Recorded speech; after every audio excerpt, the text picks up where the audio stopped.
wabarakatuh. Perkenalkan, saya Nadita Leli Anastasia dengan NIM 24050111084 dari kelas statistik 2 kelas I.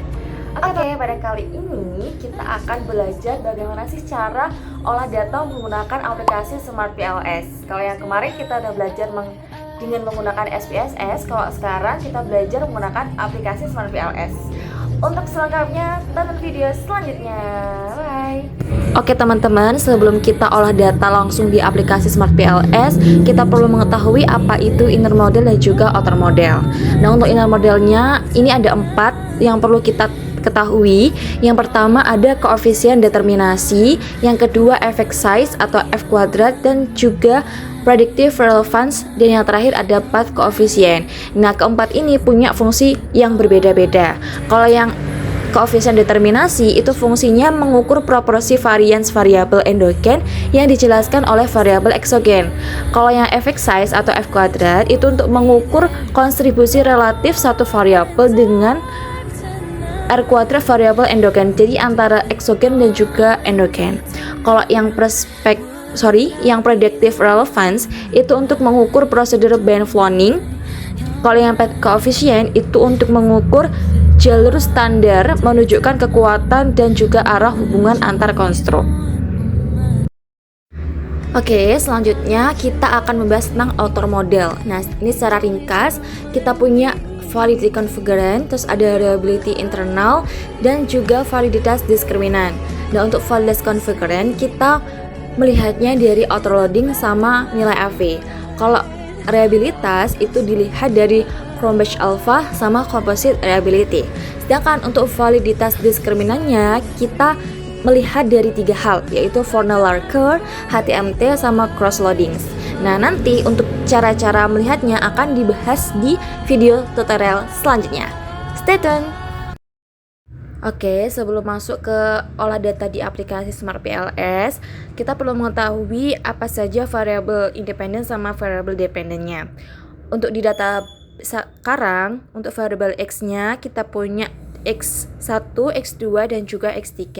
Untuk X1-nya adalah kualitas produk, X2 persepsi harga, dan juga S3 adalah promosi. Kemudian untuk variabel Y-nya adalah keputusan pembelian. Karena pada kali ini kita latihan mengenai model mediasi, maka saya asumsikan untuk variabel mediasinya adalah promosi. Kemudian setelah kita mengetahui mana variabel X, mana variabel Y, dan juga mediasinya, tugas kita selanjutnya adalah membuat hipotesis.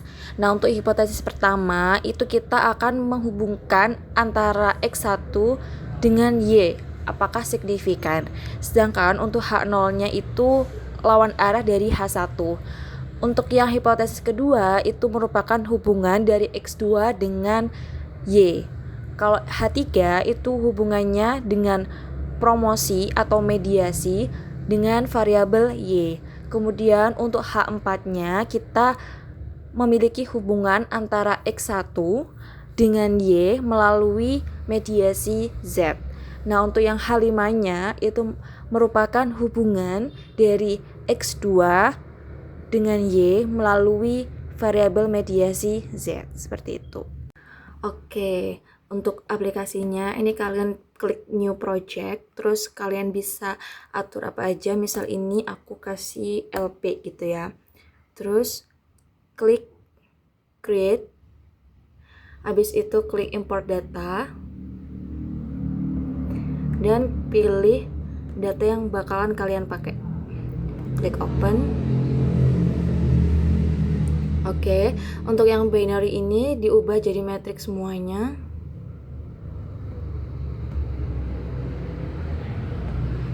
Kalau misalnya data kalian udah metrik, ini bisa di skip ya teman-teman.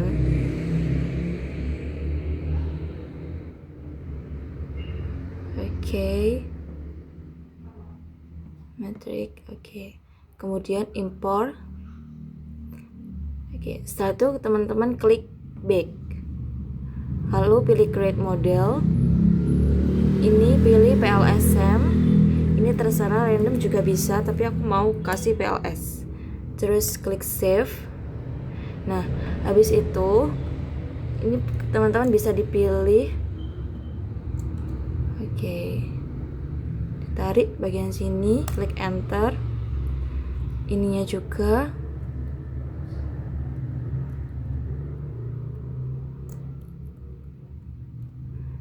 Oke, ditarik, klik enter. Ingat ya, mana yang mediasinya. Terus untungnya KPL ini adalah Y. Oke, ini tinggal kita rapikan aja. Oke.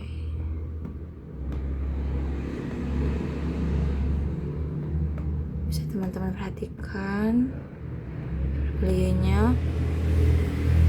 Terus teman-teman untuk menghubungannya klik connect. Ini untuk model mediasi. Jangan lupa mediasinya ke Y. Nah, ini untuk modelnya. Kemudian untuk menghitungnya, klik calculate, pilih PLSM algorithm. Oke, terus klik start calculation. Ya. Nah, nanti teman-teman untuk yang outer loading bisa klik ini. Nah, ini nilai outer loadingnya. Oke. Untuk caranya tadi itu bisa teman-teman gunakan untuk melihat hasil dari configuration validity dan juga analisisnya. Ini dilihat dari outer loading, kemudian ini dilihat dari nilai AV, kemudian bisa juga untuk melihat discriminant validity menggunakan model Fornalier curve, HTMT, dan juga cross loading. Nah, kemudian untuk hasil reliability-nya itu bisa dilihat juga dari cara yang tadi di bagian Chrome Batch Alpha sama Composite Reliability. Nah, untuk yang evaluasi inner modelnya, hasil nilai R-square dan juga F-square itu juga bisa dilihat dari cara yang tadi ya. Nah, untuk yang ini hasil dan analisis model fit ini ada cara terbarunya teman-teman. Oke, ini untuk melihat model fit, kalian klik calculate, kemudian pilih blindfolding. Nah, ini sudah 7 ya. Habis itu start calculation. Kita tunggu. Nah, nanti akan muncul hasilnya. Nah, ini teman-teman klik bagian yang ini, construct cross validity redundancy. Ini untuk melihat model fit. Sedangkan kalau untuk melihat hasil analisis dari predictive relevance atau Q2 ini, itu caranya berbeda teman-teman.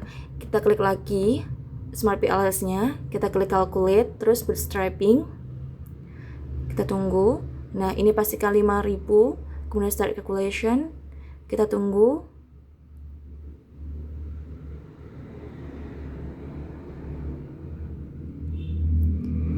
Oke.